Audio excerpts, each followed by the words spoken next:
Hey, what's going on YouTube? Welcome to another Season 8 League of Legends Champion Guide. Today I'll be covering AD carry Jinx, the loose cannon. Rules are made to be broken. Like buildings. Or people. Alright, so let's kick off this video by first looking at Jinx's pros. So Jinx is a champion with some pretty strong poke damage because of the long range AoE damage from the second version of her Q, and of course the long range of her W.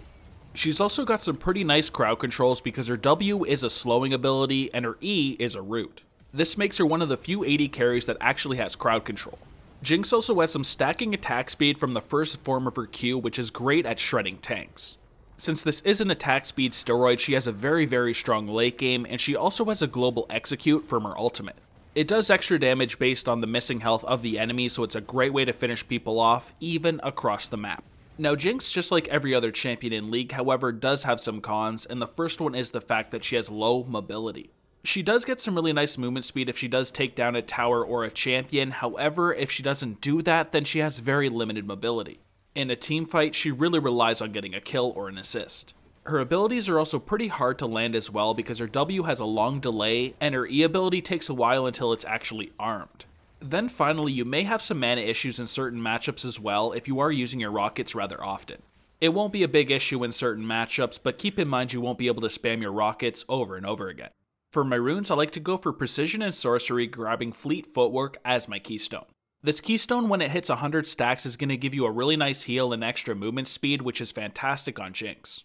For the rest, I first like to go for overheal, so my excess healing becomes a shield, and then go for alacrity so I get extra attack speed on takedowns, and coup de grace so I deal more damage to low health enemies.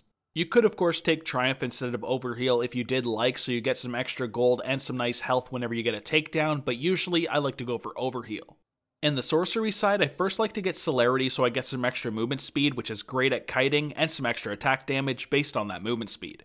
Then, since Jinx is such a strong late game champion, I like to go for Gathering Storm so I get increasing AD over time so I do more damage in that late game.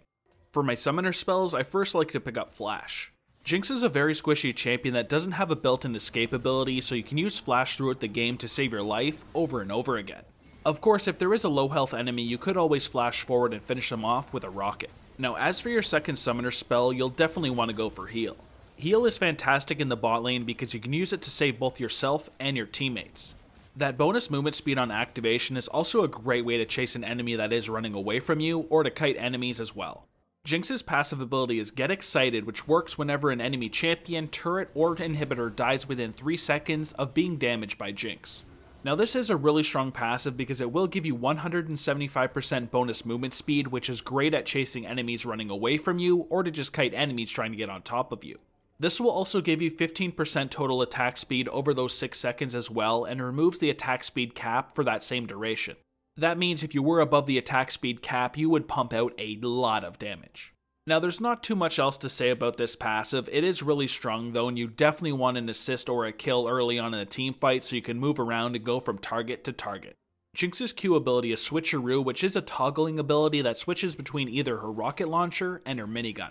Now both of these forms of her weapon are really strong, but generally you will be using your minigun as much as possible because it has a maximum attack speed of 130%, which is massive. Now that is, of course, if this is max rank and you do have 3 stacks, but either way, in the late game, she is a hyper carry because of this ability. Now the other form, however, which is her rocket launcher, is really strong as well because it has an enhanced range of 700 at max rank as well, which allows her to do damage from a pretty safe range. This also does AoE damage and 10% AD bonus physical damage, so it's great in teamfights if they are clumped up. You will want to use it for that in those scenarios, but when you are trying to shred a tank, generally you'll want to go into your minigun. This is also going to make last hitting much easier in the lane phase because you will have that extra attack speed, and you want to try to stack it as much as you can. Your W ability is Zap, which is a nice long range ability that does a lot of damage and also reveals and slows the enemy. Now this ability also has a 140% AD ratio, so it's going to hit your enemy really hard. It's also got a scaling slow duration of between 30 and 70%, so it is very important to get points into this ability, but of course it's not as good as your Q. You will want to poke with this ability as much as you can, and it is also great for kiting because if an enemy is trying to get on top of you, if you slow them with this ability, it will be a lot easier to kite them.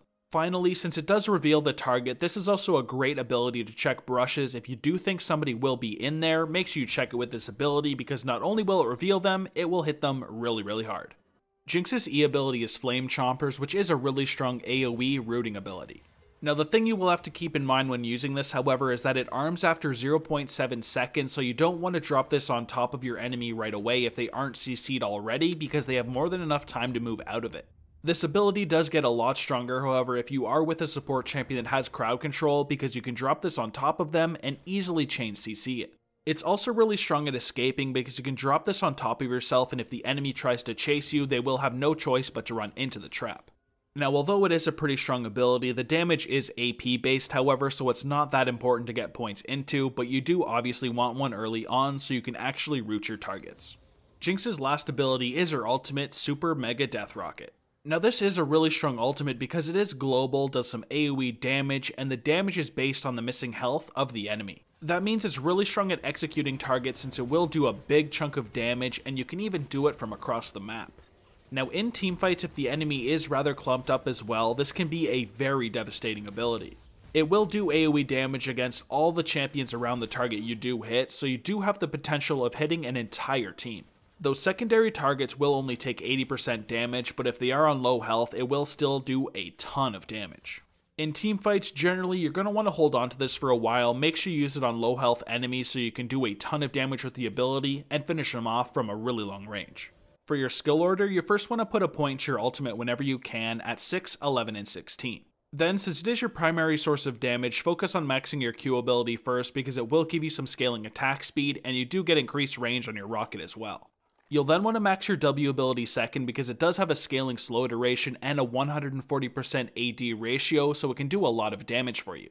That of course means save your E ability for last, but make sure you take a point in the ability at level 3 so you can root your target. Now let's look at some of your best support synergies, and first up is Janna. Janna first is going to work great with you because you do lack mobility, and she's going to give you some really nice peeling, which will keep you safe in teamfights and in small duels. Her shielding ability is also fantastic because it will absorb a bunch of damage and also increase your attack damage, so if you use your rockets during it, they will hit very hard. It is a pretty passive lane, but she will keep you safe throughout the game and allow you to get the farm that you need. Now for the next support synergy, we've got Lulu. She's going to work great with you because she can give you picks which allows you to do more damage, and she can also speed you up so you can easily chase targets and also kite the enemy. She's also able to make you a lot more durable with her ultimate, and she can even peel for you with her polymorph and her slows. Her peeling isn't as good as Janna's, but she brings more offense. Next up, I've got Nami. She's a champion that's going to bring you some nice lane sustain with her healing, and she can also increase your damage just like Lulu, but it's also going to make you slow the target. Her bubble is also pretty damn solid at peeling, but she can also use it offensively, and then you can drop your Flame Chompers on top of it to root your target from a pretty damn long duration. Her ultimate is also great for chasing enemies or helping peel for you in teamfights, and is going to work great with Jinx. And for the last one here, I've got Sona. Sona's going to be pretty strong with you because she has a lot of poke damage with her Q, which is going to work great with your rockets. Her healing is also going to help you a lot in trades, so you're going to have a really strong lane presence. She can then CC multiple targets with her ultimate, so you can always drop your Flame Chompers underneath them and have a very strong team fight or small engagement. Now keep in mind guys, Jinx works with pretty much any support champion out there. She is really strong at the moment. These are only a couple of the really strong synergies. In the lane phase, you'll first want to focus on farming as much as you can. Farming is extremely important because you really need your core items in order to do a lot of damage on an AD carry, so you have to farm. Now in between those last hits, you want to try to poke with your Q and your W as much as you can. Just use your minigun if you can, but if you need to, swap to your rockets to poke them from a long range. If you're with a support champion that does have crowd control, try to chain CC with your Flame Chompers. You'll be able to hold the target in an area for a really long duration, which will give you a lot of kill potential. Now Jinx is an AD carry that doesn't have a lot of mobility, so you have to position very safely. If your lane's not warded and the jungler comes in for a gank, you usually won't be able to escape that easily on Jinx. In teamfights, you'll first want to make sure you stay on the back line. As I've said in this guide a couple times already, you are a very immobile champion, so if you get caught out in a bad position, you're going to die very quickly, and there's not too much you can do about it. Therefore, to stay on that back line, you want to focus the targets you can safely hit. If it is a tank, so be it, but if there is carries on the front line, make sure you target those.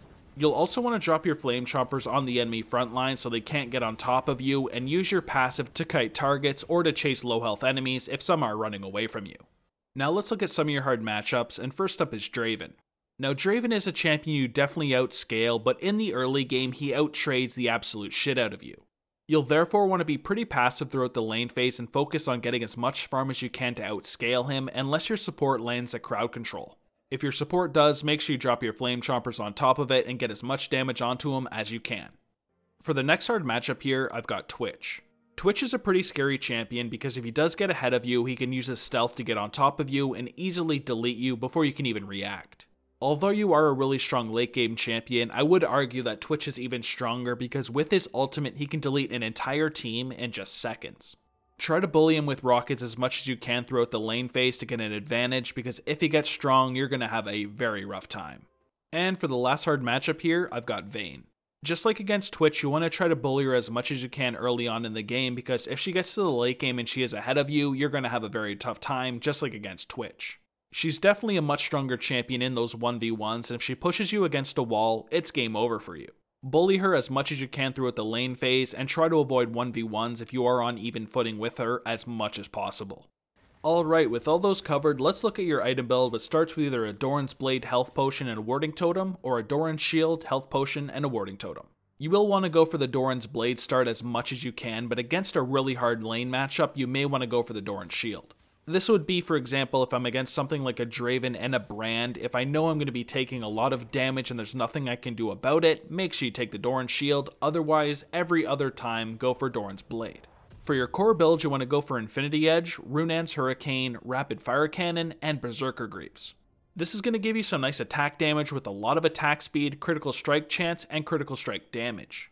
You're going to be pumping out a ton of damage with this core build, and your rockets are going to be incredibly strong when combined with the Runaan's Hurricane.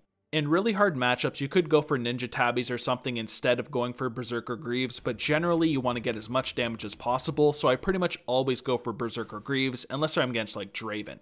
For your item pool, you could of course go for a Static Shiv instead of Rapid Fire Cannon.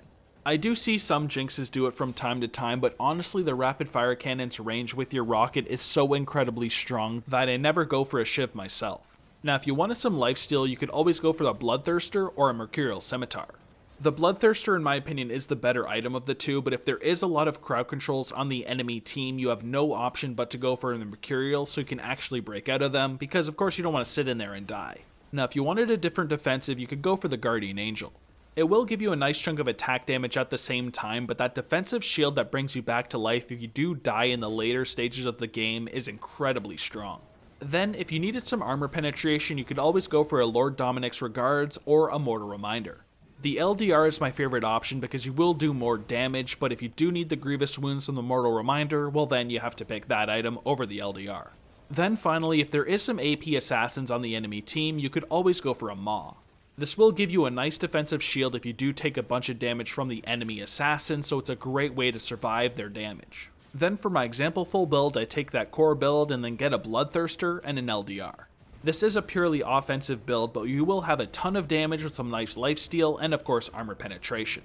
The Guardian Angel would be a fantastic alternative over those last two items, but if you can get away with not having a defensive, this would be the item build that you definitely want to get.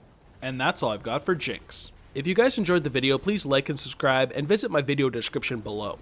I have a link to all my social medias, and I do also have a Discord server, so that's one you should definitely check out.